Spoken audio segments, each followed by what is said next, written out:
The legend of one of Saint Lucia's most influential football players begins about 70 years ago, and 240 miles away in Trinidad and Tobago, where a young football player found himself at a prestigious secondary school where he was going to become a most valuable asset. I used to stand out as one of the black boys in St. Mary's in those days. One of the national players who should have been in the same area as me, he asked me to play, and I said, no, I'm not going there for some reason.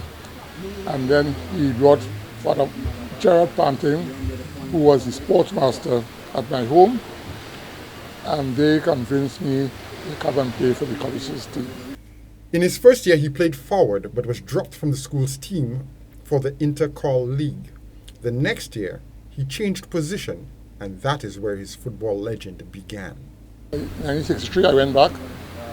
I started playing at defense, mainly central defender, either first stopper or last stopper. And I built a reputation as one of the hardest tacklers in the league. On the strength of his performance at St. Mary's, the Paragon Football Club literally walked up to his house and got his mother on their side in their efforts to recruit him. By his second year on the team, they were champions.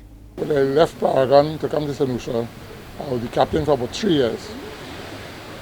Paragon won national champions for 1964, 1965, and 1968.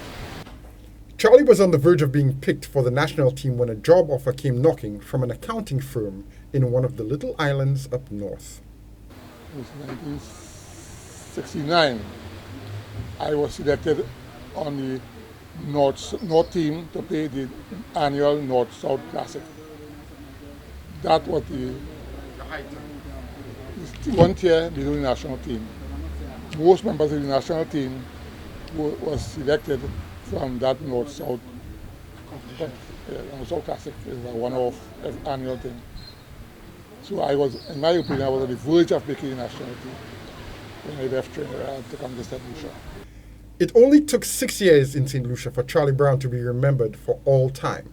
And now, almost 50 years after he went back to Trinidad, Charlie Brown's legacy is still fondly remembered, and the man himself is being honored by the generations who came after him as a bona fide legend. For Choice News Now, I'm Jason Seafley.